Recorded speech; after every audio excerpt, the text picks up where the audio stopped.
Welcome to another episode of the One Life Podcast. We just concluded our At the Movies series with the fantastic movie, Pastor Jared, Home Alone. What made you choose the fantastic kids movie, Home Alone? Well, I wouldn't even call it a kids movie. Yeah, it's not really. Like it's my favorite Christmas movie of all time. Yeah. Now, what's crazy is that it came out 34 years ago. That's crazy, yeah. So it dates a lot of people in the room of like, I remember when that movie came out and my mom and dad were on the fence of like, I'm not sure we should let our kids watch this.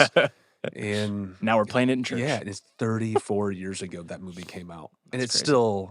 it's a Christmas classic. Mhm. Still hit. And I'm not sure how the reaction was at our East Mesa location. I was telling this earlier to a staff member that for us, my family, my kids are that age where they want to watch Home Alone 2, like Yeah. on repeat this time of year. So I'm just numb to some of those scenes.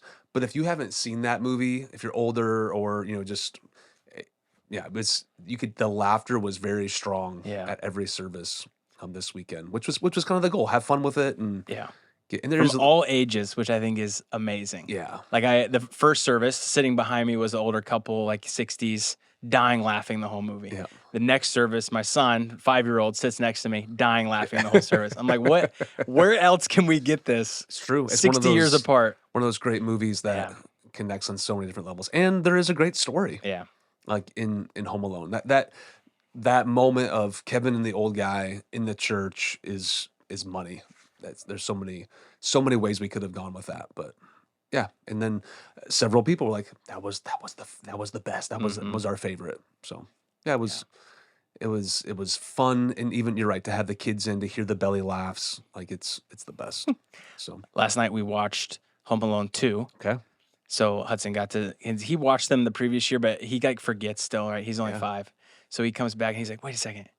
He got lost again? I'm like, yeah, buddy. It's like, this is why we hold your hand at the airport That's right right, now. that's This is why this happens. So I get it.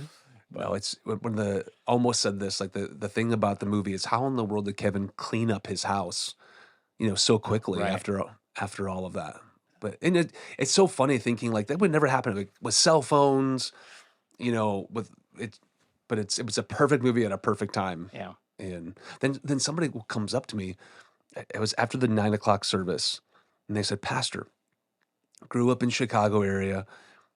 That last scene where the police officers arrest Harry and Marv, who's one of my really good friends, was driving the cop car in that movie." No I'm way. like, he's like, he didn't get a penny for it, but I mean, that's still pretty all cool. right. Little cameo action. Yeah, that's cool. Yeah. So it's kind of Home fun. Alone. It's great. Great movie. It is. All right. Well, talk about At the Movies as a whole, right? We did 5 weekends. Yeah. Obviously, tons of people gave their life to Jesus. So give us just your perspective looking back on At the Movies. Yeah, I mean, top to bottom, this has been the most successful At the Movies series. It's fun for me to like just see year over year. We're up 350 people on average for the whole series, year over year. I think the number was 185 people gave their life to Jesus. We've never seen anything like that over 5 weeks. So, from my perspective, exceeded every expectation. The thing that I would say that I'm the most excited about is that even with Thanksgiving, our numbers didn't dip at all. Yeah. Like they stayed consistently the same week over week over week. So, and we went to 2 services for our East Mesa campus. So lots of things to celebrate and cheer. Yeah. All that God did. So It's really good. yeah. All right. So we'll get into Christmas in a second, but walk us through it. We're going to have tons of updates and all that. Like that's the season we're gearing up towards. But talk about this weekend specifically as we conclude the series we were in for a while, the book of Revelation. Yeah. So I was 50-50 on should we just finish Revelation and then just push At the Movies back. But then our tradition is like, no, it's the month of November. I didn't want to mess that up. All of our advertisement stuff has already been going out. I'm like, no, we're just going to push pause on Revelation. So I'm really excited to come back and put the bow on top of the dessert, if you will, of Revelation. This is Jesus is coming back. He's going to make all things new. And whether you agree with my take on Revelation or not, 99.9% of the people agree on how he comes back and he makes all things new, the new heaven and the new earth. So we get to end on a high note, and then it's just the challenge of our prayer as followers of Jesus, become Lord Jesus, come, like right now, Maranatha, like with all the evil in the world, like we should be praying just as the early church was, like come Lord Jesus. So that's how we're going to end the series. It's good. And then we're right into kind of like a 2-week mini series that we're just going to hit some felt needs of what people are dealing with at Christmas time, forgiveness, grief, and then, man, Christmas Eve candlelight services. So our team's been working really hard on all that, and they'll be beautiful. And I just say it this way, just another perfect opportunity to invite your friends to come. So we have a one life story that we're going to share on Christmas Eve. It's going to be really powerful and beautiful services that are coming their way. It'll be here before we know it. December, I feel like, is December the fastest month for you? Yeah, well, we're 3 weeks away from Christmas Eve. Yeah. That's crazy to me. Right. I mean, I think Thanksgiving being as late as it could possibly be. December is the fastest month because there's so many different things. And then the way our rhythm works is we have the week after Christmas off, and we don't even have weekend services in between Christmas and New Year. So we do catch our breath a little bit. But I mean, the team is working right now. Like our lobby is being flipped into Christmas theme, and so it's like right after at the movies, right into Christmas. Yeah. It's a lot of moving parts this time of year. But I love it. I mean, it's worth it. What about, are you a like Black Friday, I get all the Christmas shopping done? Or are you like December 22nd, I'm still getting some stuff ready to go? Yeah, Amanda this year took our oldest daughter, she's 13. She's quite the shopper. She has lots of odd jobs, so she has quite a bit of money for a 13-year-old, like shockingly. Okay. And so she wanted to go. So Amanda was up 6 a.m. She was hitting the stores, doing the I mean, she's like literally texting me, what do you think about these shoes for Grayson and these Nikes and these Jordans? I'm like, yeah, I mean, so Amanda has done the majority of the Christmas shopping.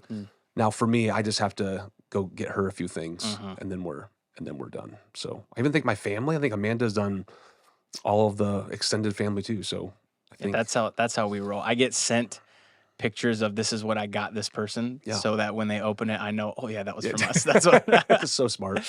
Yeah, it's the older we get too, and older our kids get, we're just not into things as much as we used to be. Experiences are really important for us. Grayson doesn't watch the podcast, so I can say this. He really wants golf clubs, and so we bought him golf clubs. That's exciting for me because that's something that we're going to hang out and do together, not just, here, go by yourself. Like, I'd take him to the driving range. I'm going to give him golf lessons because he's not going to learn from me. So you get golf lessons, and then that's something that he and I can do for the rest of his life if he wants to. So we're trying to think long-term on a lot of those types of things. How about you guys? Which Juliet is a like Black Friday, get it while it's cheap. We got to do it right now. I am a procrastinator sometimes. I got her a few things on Black Friday that she's also like, her personality type is very much like, I like to be surprised, but not as much as I like getting what I actually want. Right. So there's a little bit of like, I'd say 70% of her gifts she probably knows are coming. Okay. The other 30% are like, oh, thanks for this surprise. Yeah, and you know, do you have the receipt for this? Does she have a look on her face like, okay, that struck out? Amanda totally does. She's like, okay, thanks. No, I can just tell probably like a week later if it's still in the box and it is under the bed somewhere. Like, I don't know. It's like, she's not digging that. Yeah. I did. Amanda told me this was Friday. There was a sale on Madden 2024. Okay. Or the 2025, sorry, the new one. And so I had to but we went to Walmart. It was even cheaper than Target. It was like $30 for Madden 2025.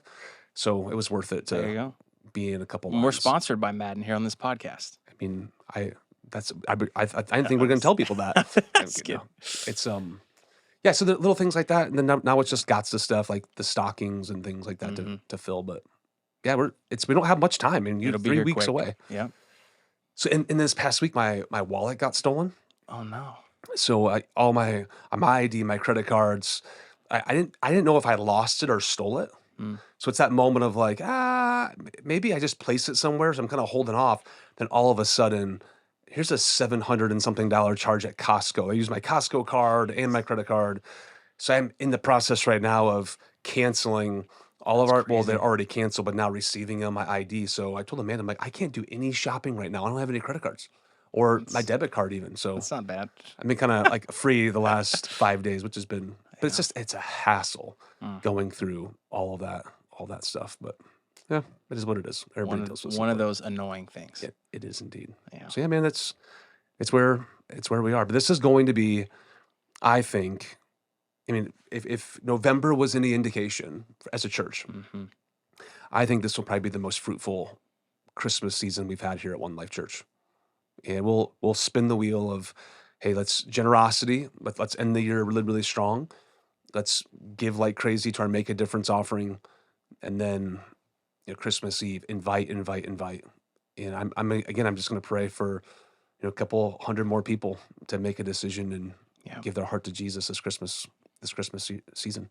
We're going to have invites ready to go, social media pushes, text messages, all that kind of stuff. So take advantage of that. Well, tell them what are the service times? Yeah, so we're at 6 total this year, 4 here at our Mesa campus and 2 over at our East Mesa campus. But we have one on the 23rd at 7 p.m. here at the Mesa campus. And then 2, 3:30, and 5 are the 3 happening here on Christmas Eve. And then we'll match the last 2, 3:30, and 5 over at our East Mesa campus. That's great. On Christmas Eve. So there's lots of opportunities to serve. Tons. And it's going to be, I think people can tell the night services. We just did Christmas lights all around our Mesa location. Mm-hmm. It looks really spectacular. Right. And it'll be lots of activities. Same thing, like hot chocolate, all that stuff outside, photo booths. It's going to be a blast. Like it's the place to be for your family this Christmas Eve. You don't want to miss it. Yeah. Absolutely. And awesome. I mean, I even say like what's happening inside the service with the worship team, some special elements, and then the One Life story. I can't wait for people to hear just the story of a life change, which is why we do, which is what Christmas at the end of the day is all about. Right. Jesus coming and lighting up the dark places. So awesome. It's going to be a powerful month ahead. Yeah. But next week, I'm excited to break down the end of Revelation. And I've had several people like, we've been missing it. We're waiting. I'm like, okay. At the movies was great. Anticipation. Yeah. So here we are. Good. Yeah. We had an amazing At the Movies. We'll be back next week to conclude the series through the book of Revelation. Let's go. But until then, remember, the church is not a building we sit in. It's a movement we get to be a part of to help reach one more life for Jesus.